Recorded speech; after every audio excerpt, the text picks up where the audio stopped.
Buenas noches. El día de hoy vamos a hablar acerca de la conceptualización del derecho constitucional. Mi grupo está integrado por la señorita Mayra Chicaiza, por mi persona, Álvaro Gallardo, por el señor José Luis Ramos, la señorita Yadira Topanta y la señorita Yulisa Ulcuango. Bueno, vamos a tomar diferentes puntos de este tema, comenzando con la definición del derecho constitucional, en qué radica su importancia. Vamos a ver acerca de la Constitución para después ya aterrizar en lo que es el Ecuador, en la Constitución que está vigente, que se promulgó en el 2008. Hablaremos acerca de los puntos más importantes que tienen que ver con el derecho constitucional. También un apartado que nosotros hemos decidido que es muy importante son las normas y las leyes y cómo afectan a las personas y cómo en nuestra sociedad ecuatoriana se ven enfrascadas. También, como último punto, tenemos lo que son los poderes del Estado, que son las instituciones que rigen y que hacen válidas las leyes y los derechos de las personas. Y para ya concluir nuestra intervención, tendremos la conclusión que por medio del análisis hemos llegado de este tema. Bueno, a continuación, May va a comenzar con lo que es la definición de derecho constitucional. Bueno, para entender lo que es el derecho constitucional tenemos que saber que esta es una rama de lo que es en sí el derecho, ¿ya? Y lo importante de esto es que se analiza y se controla las leyes fundamentales que rigen a un Estado. Es decir, todo este conjunto de leyes y normas se lo conoce como derecho constitucional. Su objeto es el estudio también y la forma de gobierno, además de saber cómo está organizado el Estado y cuáles son las funciones de cada uno de los miembros que pertenecen al mismo, ¿ya? Es decir, cada función de los distintos órganos que pertenecen al Estado, ¿ya? Pero, ¿cuál es su importancia? ¿Ya? ¿Por qué es importante conocer el derecho constitucional? Primero, porque el derecho constitucional está directamente relacionado con la Constitución, es decir, entre ambos se sustentan para poder tener en sí su propia función, ¿ya? ¿Por qué también es importante?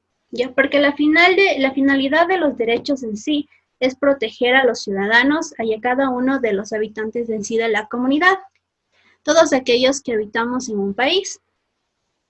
Nos promueve la formación de organismos que velen por una seguridad, por un bienestar común en conjunto para todos.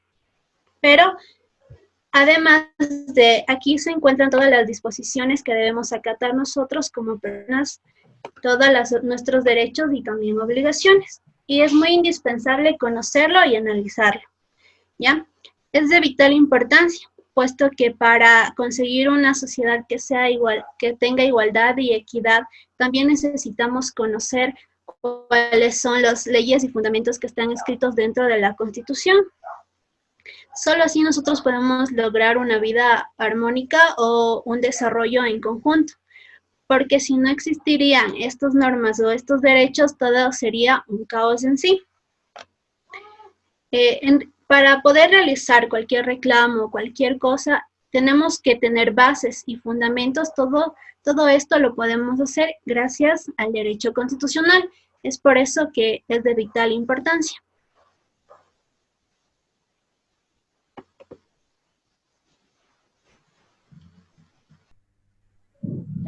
¿Qué es la Constitución? La Constitución es el conjunto de normas fundamentales de un Estado soberano, las cuales suelen estar expresadas en forma escrita y fijan los límites y las relaciones entre los poderes del Estado y los ciudadanos. Actualmente en nuestro país contamos con 5 poderes del Estado, que son el judicial, legislativo, ejecutivo, electoral, de transparencia fundamental dentro de un país democrático, ya que con esta contemplan, como ya lo mencionamos, leyes, derechos, obligaciones de los ciudadanos y las ciudadanas. Esto podríamos hablarlo también como es una interacción directa entre el Estado y los ciudadanos, con el fin de convivir de una manera armónica, promoviendo la equidad, igualdad entre los seres humanos y la naturaleza. Por ello, cada país cuál es la ley suprema que derribará las siguientes leyes.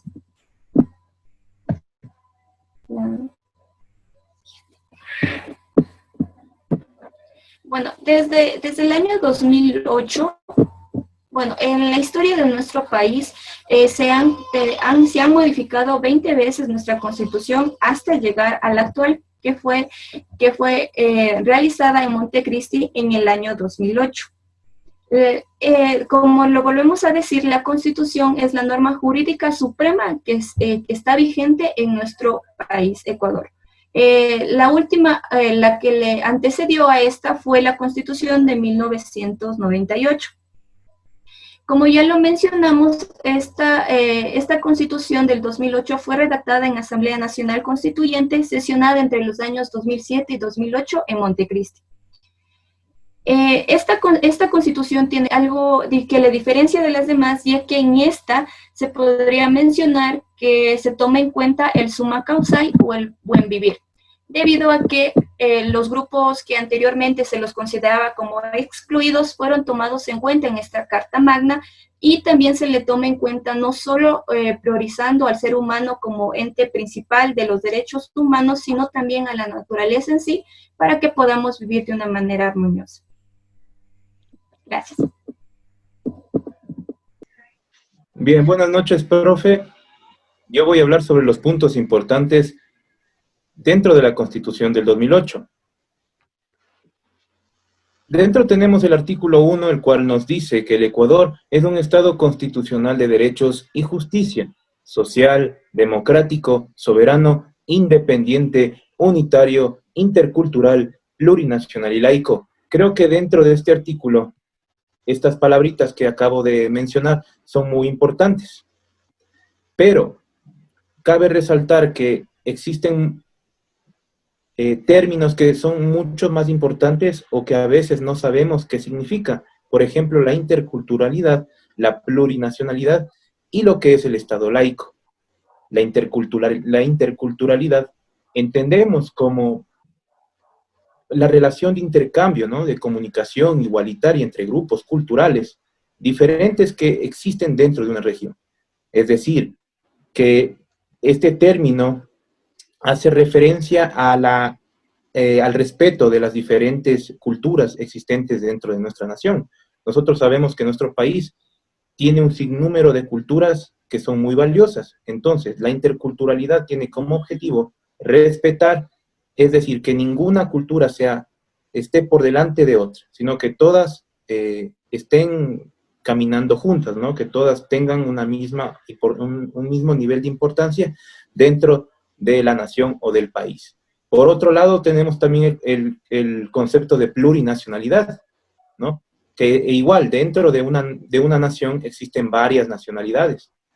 Y también, pues, ellos tienen o son dueños de una propia cultura, ¿ya? Un ejemplo de esto pueden ser la nacionalidad Shuar, Achuar, los Tagaeri, Taromenane, también tenemos lo que son los Cayambes, los Cañaris, bueno, en fin, el sinnúmero de nacionalidades que nuestro país tiene, ¿no?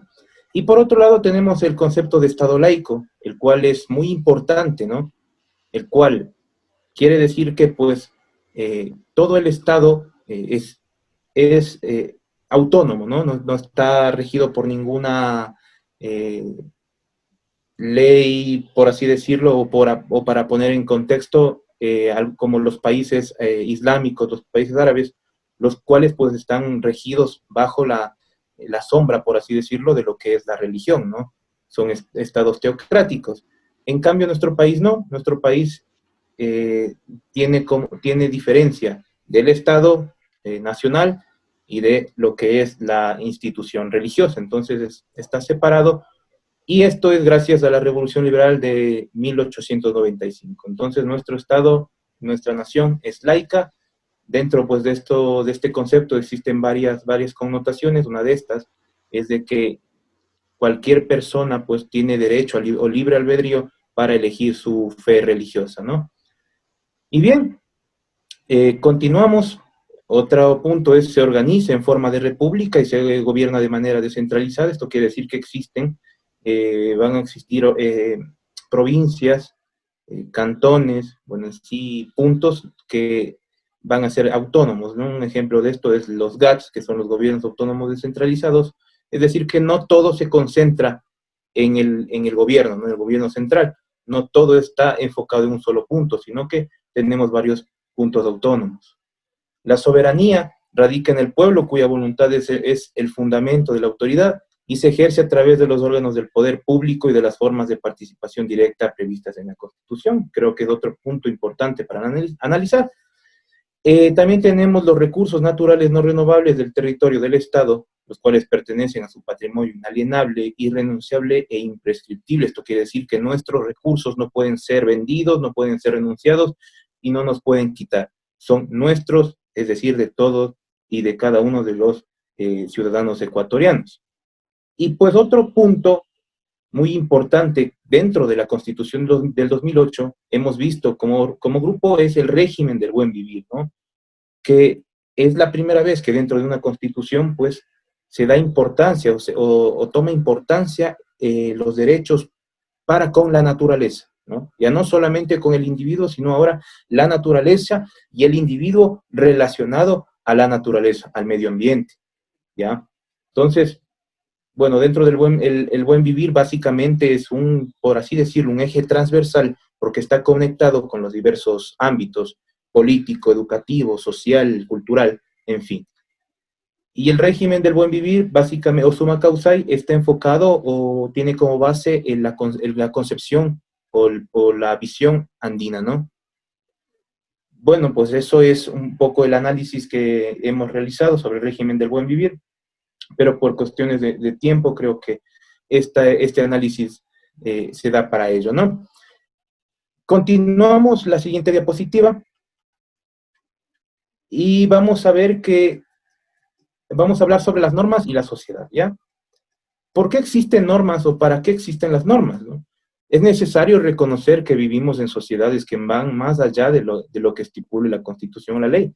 Poseen complejos sistemas de control social que dividen y asignan tareas a hombres y mujeres que establecen distintas condiciones o modelos de permisividad sobre ellos. Básicamente existen normas dentro de la sociedad para poder controlar, ¿no? Para poder dar un modelo de cómo actuar a las personas. Básicamente de eso. El Estado es un organismo, es un aparato de control, de coerción, para que no exista, como la compañera dijo en el anterior punto, para que no exista una anarquía o una desorganización total, ¿no? Entonces es por eso que se deben o se necesitan normas para pues llevar una sana convivencia, siempre entre comillas, porque siempre creo que el Estado no es un aparato para con los ciudadanos, sino es para poder controlar a los ciudadanos y para que ellos trabajen en el modelo en el que el Estado quiera, ¿no? Entonces, para ello existen normas, leyes, normativas, puntos que deben seguir cada uno de los ciudadanos para poder llegar al fin que el Estado se proponga, ¿no? Eso es por ello que todo está en base al Estado. Un ejemplo de esto es el Currículo Nacional de Educación, el cual responde a un modelo económico establecido por el Estado. Muchas gracias.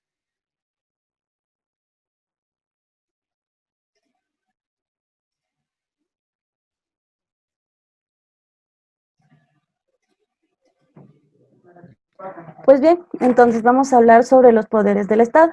Como todos sabemos, el Ecuador tiene 5 poderes que están en función. Estos poderes vino con la idea de Rafael Correa en su periodo de 10 años, que fue desde el 2017 al 2017. Tenemos los 3 funciones o poderes que son los muy tradicionales y 2 poderes más que nuestro país lo caracteriza. Pues bien, el primero es la función ejecutiva. Sabemos que el poder ejecutivo es aquel que es el poder primordial, se puede decir, para el gobierno. Este es representado por lo que sería el presidente, el vicepresidente, y este también le ayuda a la ejecución de las leyes para gobernar lo que sería el Estado. Tenemos el otro poder, que sería la función legislativa. Todo lo que viene con el poder legislativo se refiere a lo que es aprobar y derogar las leyes. ¿Para qué? Para que un Estado funcione correctamente. También tenemos la función judicial. Esta función está representada por lo que sería la Corte Nacional de Justicia, la Corte Nacional de un tribunal, que su función primordial sería que todas estas leyes sean, se podría decir, interpretadas y respetadas por lo que sería el gobierno o el poder de turno.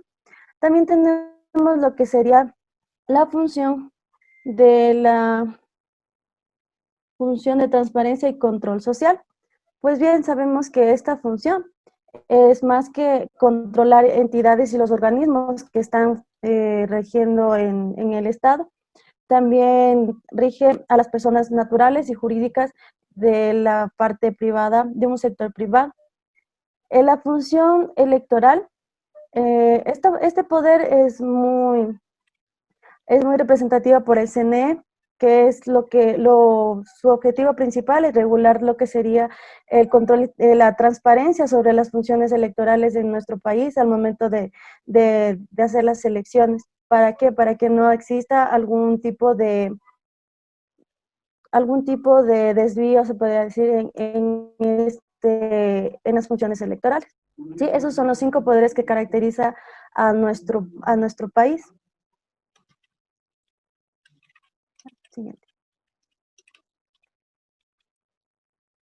Y pues bien, después de todo lo que hemos hablado, hemos llegado a la conclusión de que el derecho constitucional es muy importante. ¿Por qué? Porque nos permite no solo conocer el derecho de los que nosotros como ciudadanos o nosotros como personas individuales o sociales tenemos. Sí, desde cuando ya aparece la Constitución, desde la primera Constitución que el Ecuador tuvo, de 1830 hasta la actualidad, que fue la última Constitución en el 2008, han sufrido varios cambios, han sufrido en total 20 cambios, pero los últimos solo fueron algunos como enmiendas mediante referéndum. Sí, pero no muchos de nosotros conocemos cuáles fueron estas enmiendas o para qué nos ayudan a conocerlo. Entonces, este punto es muy, muy importante resaltar, porque nosotros debemos conocer la Constitución, debemos conocer nuestros derechos, debemos conocer qué es lo que está pasando en nuestro país para así poder desarrollar un pensamiento crítico y poder desarrollarnos más que todo intelectualmente en la forma política, jurídica, para que no se nos violente lo que serían nuestros derechos. Y eso tendríamos que basarnos en lo que sería la Constitución. Eso sería todo con relación a nuestro grupo y espero que esté más que claro.